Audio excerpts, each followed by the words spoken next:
Hello guys, welcome to Pakistani real action. तो कैसे हैं आप सब? मेरा नाम है मुदस्सिर। मैं हूं Bashir. So guys, India world cup hosting India's winning strategy, मतलब किस तरीके से इंडिया वर्ल्ड कप को विन करने की स्ट्रैटेजी भारत ने बनाई हुई है और होस्टिंग कितनी कमाल की अब तक भारत कर रहा है, उस सारे के बारे में वीडियो लेकर आए हैं। लाइव हिंदी का वीडियो, इनकी वीडियो का लिंक मिल जाए आप लोगों को डिस्क्रिप्शन में। बिजनेस कैसे कमाया जा रहा है वो भी शायद हम देखने को मिले, तो स्टार्ट क्योंकि दोस्तों सबसे पहले तो जरा इस न्यूज हेडलाइन को देखिए। स्वर कोकिला के नाम से फेमस लता मंगेशकर ने 1983 वर्ल्ड कप जीत कर आई टीम इंडिया के लिए 20 लाख रुपए जुटाए थे, क्योंकि उस टाइम बीसीसीआई की फाइनेंशियल कंडीशन बहुत खराब थी। 1983 की सैलरी सीट के अकॉर्डिंग टीम के हर प्लेयर को सिर्फ 1500 रुपए की मैच फी और 200 रुपए पर डे के हिसाब से अलाउंसेस दिए जाते थे। बीसीसीआई के पास अपने हीरोज का सम्मान करने तक के पैसे नहीं थे और इसीलिए लता मंगेशकर बीसीसीआई के लिए फ्री कॉन्सर्ट करती हैं और इस कॉन्सर्ट से कुल 20 लाख रुपए जोड़े जाते हैं, जिनकी मदद से टीम के हर एक खिलाड़ी को 1 लाख रुपए का इनाम मिलता है। अब दोस्तों एक वो दिन था और एक आज का है जब भारतीय क्रिकेटर्स लाखों करोड़ों में खेलते हैं। जिन वर्ल्ड कप हीरोज का सम्मान करने के लिए बीसीसीआई के पास पैसे तक नहीं थे, वही वर्ल्ड कप आज भारत होस्ट करता हुआ दिखाई देता है। फिलहाल दोस्तों आज के इस वीडियो में हम यह जानने वाले हैं कि भारत इस वर्ल्ड कप को होस्ट क्यों कर रहा है और आखिर हमें इससे फायदा क्या होने वाला है। कैसे भारत की बीसीसीआई जो आज पूरे वर्ल्ड क्रिकेट को डोमिनेट करती है, उसे इंग्लैंड ने मैच के सिर्फ 2 एक्स्ट्रा टिकट देने से मना करके बेइज्जत कर दिया था और बीसीसीआई के इस सफलता में कैसे रिलायंस और धीरूभाई अंबानी ने सबसे इम्पोर्टेंट रोल प्ले किया, सब कुछ डिटेल में जानेंगे आज के इस वीडियो में। अब दोस्तों बिजनेस टुडे में पब्लिश इस आर्टिकल की माने तो 2023 के क्रिकेट वर्ल्ड कप से भारत की इकोनॉमी को $2.6 बिलियन यानी कि 22,000 करोड़ रुपए का बूस्ट मिलने वाला है। 15 अक्टूबर से 19 नवंबर 2023 के बीच चलने वाले इस टूर्नामेंट में 10 टीम्स पार्टिसिपेट कर रही हैं, जो कि भारत के 10 अलग अलग वेन्यूज पर 48 मैचेस खेलेंगी। और दोस्तों जिस देश में क्रिकेट को एक खेल नहीं बल्कि धर्म माना जाता है, वहाँ जब क्रिकेट का सबसे बड़ा टूर्नामेंट दस्तक देगा तो फिर ऑडियंस का जमावड़ा लगना तो स्वाभाविक सी बात है। फिर चाहे टीवी हो या फिर मोबाइल स्क्रीन, करोड़ों लोग हर बॉल को ही टकटकी लगाए देखते हैं। और दोस्तों जहां लोगों का अटेंशन, वहां ब्रांड्स तो ऑटोमेटिकली आ ही जाते हैं। वर्ल्ड कप के दौरान अगर कोई ब्रांड सिर्फ 1 सेकंड के भी ऐड लगाना चाहता है तो उसे 3 लाख रुपए तक खर्च करने होंगे, जो कि 2019 में हुए वर्ल्ड कप से 40% ज्यादा है। सिर्फ टीवी और स्पॉन्सर राइट से ही इस वर्ल्ड कप के दौरान करीब 12,000 करोड़ रुपए की कमाई हो जा रही है। बीसीसीआई अच्छे से जानती है कि वर्ल्ड कप के दौरान अपने फेवरेट सुपरस्टार्स को देखने के लिए मैदान पर भी ऑडियंस जमकर आने वाली है और इसी को ध्यान में रखते हुए यह अंदाजा लगाया गया है कि वर्ल्ड कप के दौरान करीब 2200 करोड़ रुपए तो सिर्फ टिकट सेल से ही आ जाएंगे। इसके अलावा जब दर्शक मैच देखने आएंगे तो फिर वो खाने पीने और मर्चेंडाइज खरीदने पर भी स्पेंड करेंगे ही, जो कि 400 से 700 करोड़ रुपए तक कमा कर दे सकते हैं। अब दोस्तों अगर आप घर बैठकर मैच देखने वाले हैं तो फिर मैच अकेले देखने में कहाँ ही मजा आता है। हम अक्सर अपनी फैमिली या फिर फ्रेंड्स के साथ क्रिकेट देखना पसंद करते हैं और इस दौरान अक्सर कुछ खाने पीने की चीजें तो जरूर लाई जाती हैं। और आजकल तो लोगों के पास स्विगी और जोमेटो के भी ऑप्शंस हैं, तो फिर ऐसे में ऑडियंस घर बैठे ही खाना ऑर्डर कर देते हैं। और दोस्तों इस दौरान हम जो भी खर्चा करते हैं वो कहीं ना कहीं भारत की इकोनॉमी को ही बूस्ट करता है। एक शहर से दूसरे शहर ट्रेवल कर रही टीम्स चाहे होटल में रुके या फिर प्लेन में ट्रेवल करे, हर चीज का बेनिफिट हमारे देश के ही लोगों को होता है, जो कि वर्ल्ड कप से होने वाली कमाई में 150 से 250 करोड़ रुपए तक ऐड कर देता है। साथ ही इन प्लेयर्स को देखने विदेशों से हमारे देश आए फैंस भी यहाँ होटल बुक करते हैं और खाने पीने और घूमने पर भी खर्च करते हैं, जिसका हम करीब 850 करोड़ रुपए जोड़ सकते हैं। इस तरह से अगर हम सभी चीजों को एक साथ जोड़ें तो फिर वर्ल्ड कप 2023 से भारत की इकोनॉमी को 18 से 22,000 करोड़ रुपए का बूस्ट मिलने वाला है।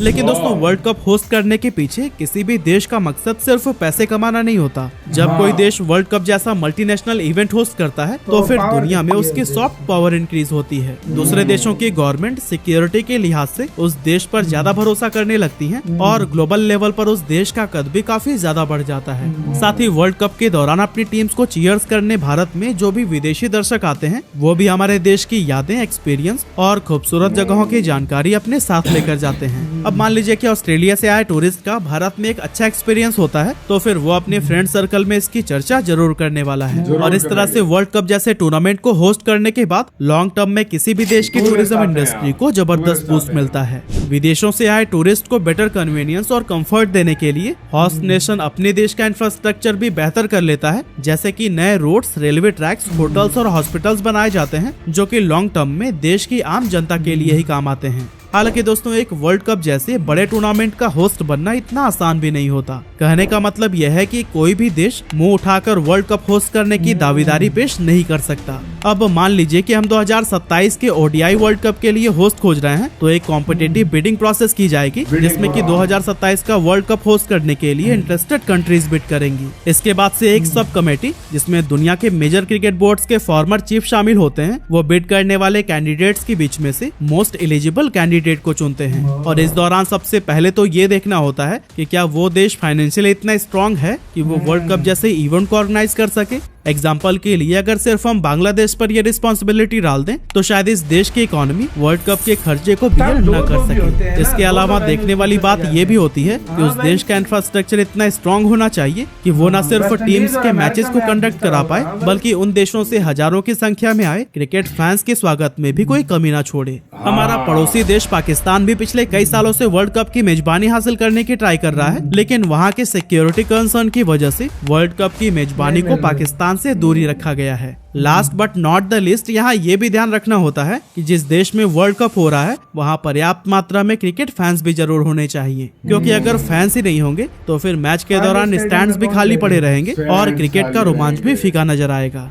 वैसे आपको बता दूं कि साल 2027 में साउथ अफ्रीका, जिम्बाब्वे और नामीबिया मिलकर वर्ल्ड कप को होस्ट करने वाले हैं और 2031 में ये टूर्नामेंट एक बार फिर से भारत लौटेगा, जहां बांग्लादेश भी हमारे साथ मिलकर इसकी मेजबानी करेगा। इसके अलावा 2026 का T20 वर्ल्ड कप भी भारत और श्रीलंका मिलकर ही होस्ट करने वाले हैं। अब ये सब सुनने के बाद आप वर्ल्ड क्रिकेट में भारत और हमारे क्रिकेट बोर्ड BCCI के डोमिनेंस को तो अच्छी तरह से समझ चुके होंगे। चाहे IPL हो या फिर इंटरनेशनल क्रिकेट का खेल भारत में इस लेवल पर पॉपुलर है कि इंटरनेशनल क्रिकेट काउंसिल की टोटल अर्निंग का मेजर हिस्सा हमारे ही देश से आता है। और यही कारण है कि ICC यानी कि इंटरनेशनल क्रिकेट काउंसिल, जिसे एक समय इंग्लैंड और ऑस्ट्रेलिया डोमिनेट करते थे, उस पर आज पूरी तरह से BCCI का राज है। लेकिन क्रिकेट जगत पर भारत का ये डोमिनेंस हमेशा से ऐसा नहीं था, बल्कि आज से 40 साल पहले कंडीशन तो कुछ ऐसी थी कि 1983 के वर्ल्ड कप फाइनल में पहुंचने के बावजूद भी इंग्लैंड क्रिकेट बोर्ड ने BCCI को मैच के 2 एक्स्ट्रा टिकट देने से भी साफ मना कर दिया था। एक्चुअली हुआ कुछ यूं कि जब भारत ने 1983 वर्ल्ड कप के फाइनल में अपनी जगह बनाई, इसी दौरान हमारे देश के एक यूनियन मिनिस्टर सिद्धार्थ शंकर रे भी इंग्लैंड के दौरे पर आए हुए थे और मिनिस्टर साहब अपनी पत्नी के साथ उस ऐतिहासिक पल के गवाह बनना चाहते थे।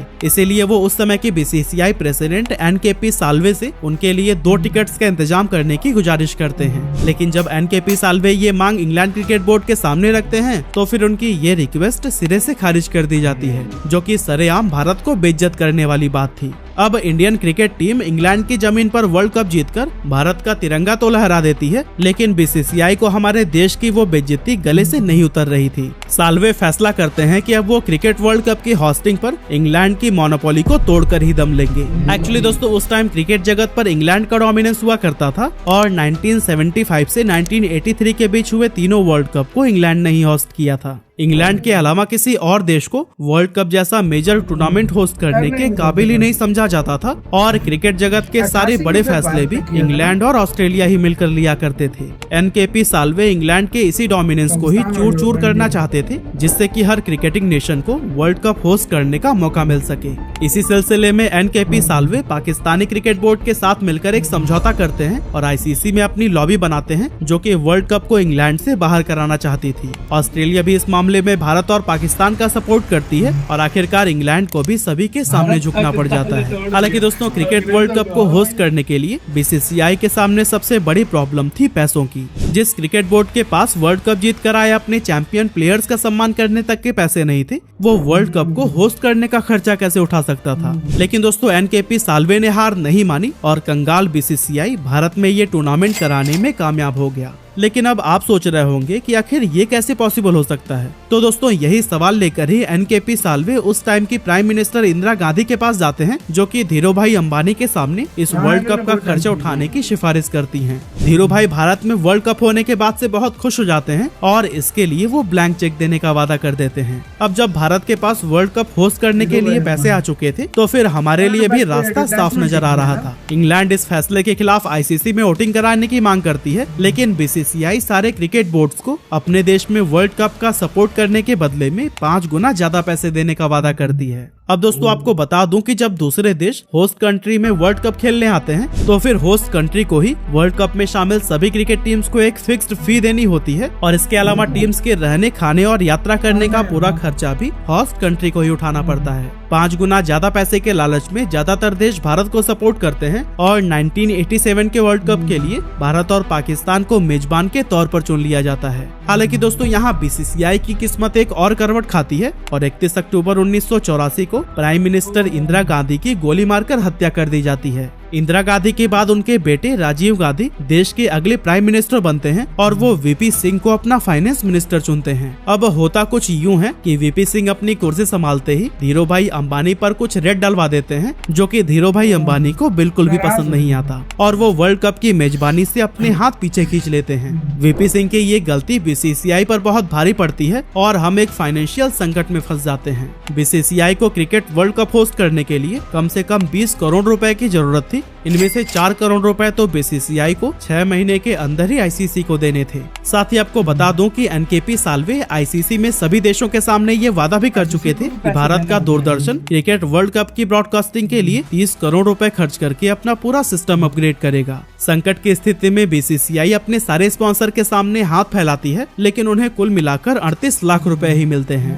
थक हार कर बीसीसीआई एक बार फिर भारत सरकार से मदद मांगती है और प्राइम मिनिस्टर राजीव गांधी उनके लिए 4 करोड़ रुपए की व्यवस्था भी कर देते हैं। लेकिन दोस्तों इसके बाद के सारे खर्चे बीसीसीआई को ही उठाने थे। हालांकि दोस्तों शायद भगवान की भी यही मर्जी थी कि cricket world cup Bharat host करे और यही कारण है कि तमाम मुश्किलों के बीच बीसीसीआई के लिए एक आशा की किरण जागृत हुई। राजीव गांधी और वीपी सिंह के बीच मतभेद सामने आए और वीपी सिंह को यूनियन कैबिनेट से बाहर का रास्ता दिखा दिया गया। अब वैसे तो देश की राजनीति के लिए ये उथल पुथल वाली स्थिति थी, पर बीसीसीआई को इसके बीच धीरू भाई अंबानी को मनाने का सुनहरा मौका मिल गया था। धीरू भाई अंबानी भी मान जाते हैं और बीसीसीआई के सामने पैसों की सारी दिक्कतें ही समाप्त हो जाती हैं। धीरू भाई अंबानी इस वर्ल्ड कप का नाम रिलायंस कप रखते हैं, जिससे कि उनकी कंपनी की पब्लिसिटी पूरी दुनिया में हो सके। अब दोस्तों भारत ये वर्ल्ड कप तो नहीं जीत पाया, लेकिन 1983 के बाद बीसीसीआई ने वर्ल्ड क्रिकेट पर डोमिनेट करने के लिए जो कदम बढ़ाए थे वो आज अंगद के पैर की तरह स्थापित हो चुके। इसी के साथ यार वीडियो खत्म। ये था सीन, देखो यार कितनी कठिनाइयों से 20 करोड़ का इंतजाम न करने वाला बीसीसीआई आज 7 से 8 बिलियन डॉलर का ये सारा वो है बोर्ड बन चुका है। 1 लाख दुनिया का सबसे अमीर 1 लाख करोड़ से भी ज्यादा दुनिया का सबसे अमीर बोर्ड। इसी की बोर्ड के हाँ में हाँ, इसी की बोर्ड में ना में ना होती है। यही इतना शक्तिशाली बोर्ड है कि इंग्लैंड, ऑस्ट्रेलिया जैसी टीमों को भी बोर्ड को भी बोर्ड को भी जो है ना ये घुमा सकता है। खड़े क्या पाकिस्तान का हाल देख लो, क्या किया पाकिस्तान के साथ उसने, भैया बड़ी बात होती है। पाकिस्तान ने बड़ा साथ दिया था, ये बात और फिर दोनों ने मिलके यूके की मारी थी और वो ले और इस तरीके से वर्ल्ड कप में पैसा कमा रहा है भाई बीसीसीआई।